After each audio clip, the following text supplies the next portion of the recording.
semuanya, Om Swastiastu. Perkenalkan kami dari kelompok 2 dengan anggota.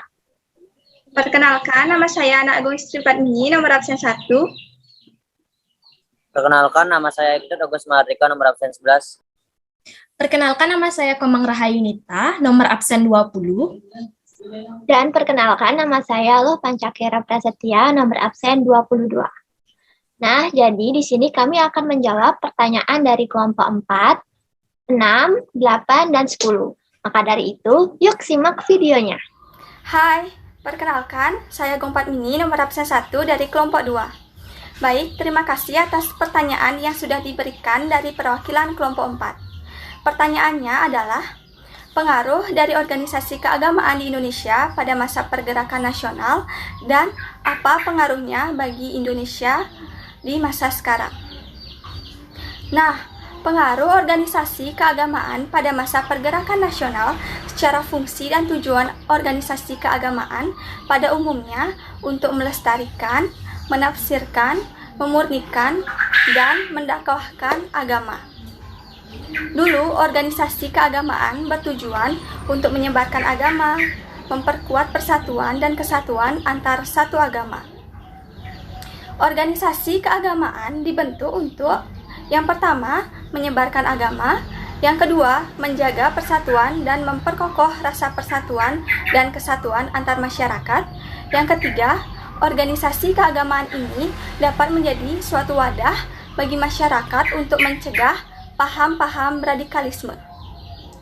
Pengaruh dari organisasi keagamaan itu bisa dijadikan sebuah acuan di masa sekarang untuk mengembangkan rasa persatuan dan kesatuan di antara masyarakat, serta bisa merendam adanya masalah-masalah keagamaan akibat adanya arus globalisasi, sehingga dapat menjadi sebuah kontrol untuk mengarahkan para penganutnya dalam kehidupan bermasyarakat yang penuh persatuan dan kesatuan.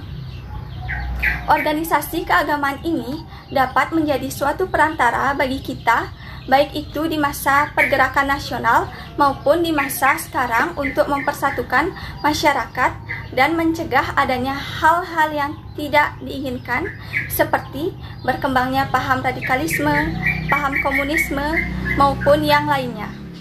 Jadi, berdirinya organisasi keagamaan pada masa pergerakan nasional membawa pengaruh dalam masa sekarang, di mana pengalaman-pengalaman yang terdahulu dapat dijadikan sebuah bekal untuk mengarahkan masyarakat dalam suatu negara.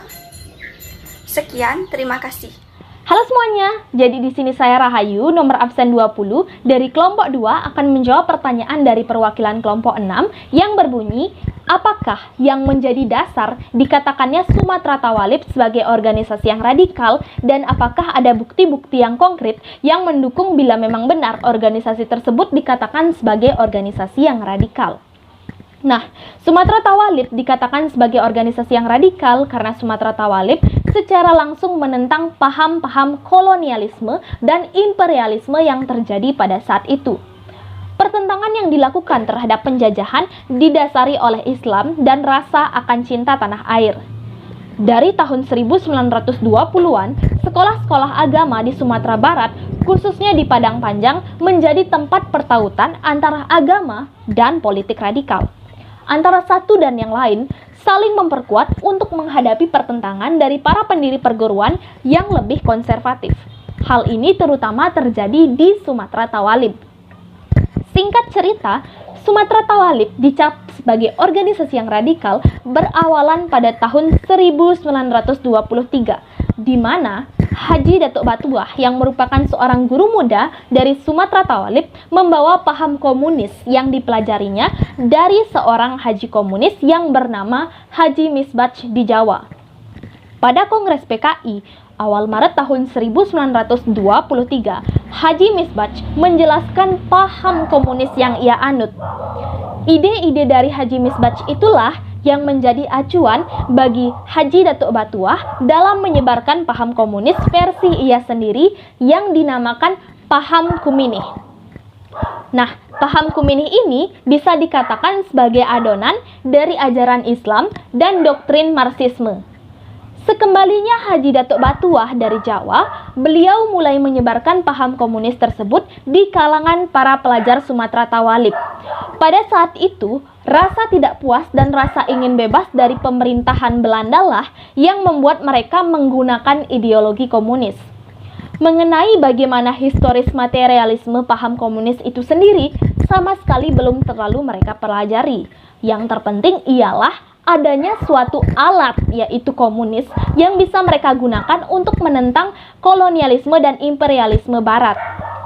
Nah, bukti-bukti pendukungnya dapat diketahui dari cara Haji Datuk Batuah dalam menanamkan paham komunis melalui alat doktrinisasi seperti yang pertama, membuat Sarekat Rakyat cabang Padang Panjang. Yang kedua, menggunakan saluran debat para pelajar Tawalib, yaitu International Debating Club atau IDC dan Buffet Merah. Dan yang ketiga, yaitu menggunakan media surat kabar, yang mana terdapat 2 surat kabar komunis dari Haji Datuk Batuah dan Natar Zainuddin, yaitu yang bernama Pemandangan Islam dan Jago-Jago. Nah, sekian jawaban dari pertanyaan perwakilan kelompok 6. Semoga memuaskan dan saya ucapkan terima kasih. Om Swastiastu.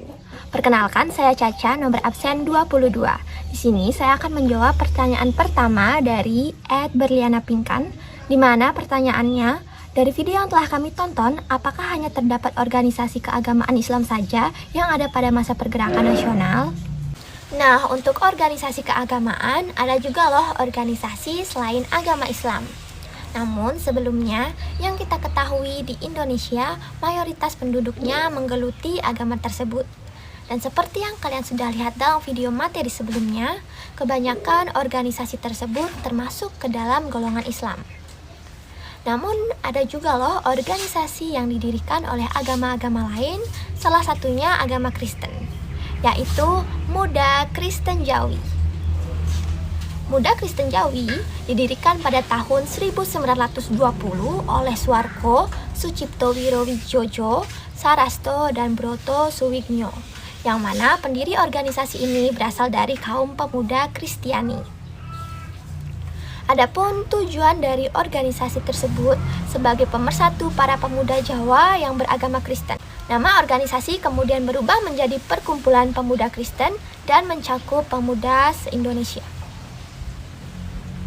Jadi, organisasi keagamaan pada zaman pergerakan, selain agama Islam, ada juga organisasi lainnya. Namun, karena agama tersebut sedikit menganutnya, jadi sumber yang didapat juga minim. Di samping itu, organisasi-organisasi tersebut juga tidak dapat berkembang sebesar organisasi Islam lainnya. Sekian jawaban yang bisa saya sampaikan. Saya ucapkan terima kasih, dan pertanyaan selanjutnya akan dijawab oleh teman saya. Om Swastiastu. Perkenalkan, nama saya Iketut Agus Mahardika, nomor absen 11, perwakilan dari kelompok 2. Baik, terima kasih atas pertanyaan yang sudah diberikan dari perwakilan kelompok 10, yaitu pertanyaannya adalah, apa yang mendasari didirikannya organisasi keagamaan? Organisasi keagamaan berdiri berdasarkan untuk mengembangkan dan meneruskan serta memperjuangkan keutuhan agama yang bersangkutan melalui ajaran atau aliran yang dipercayainya. Sehingga secara tidak langsung, organisasi keagamaan berdiri untuk menjadi wadah dalam menyebarkan dan mempelajari lebih dalam tentang agamanya. Tujuan yang lainnya adalah sebagai perantara untuk mempersatukan masyarakat baik dalam skala besar maupun skala kecil. Diharapkan dengan adanya organisasi keagamaan, masyarakat dapat menjalin persatuan dan kesatuan antar sesama.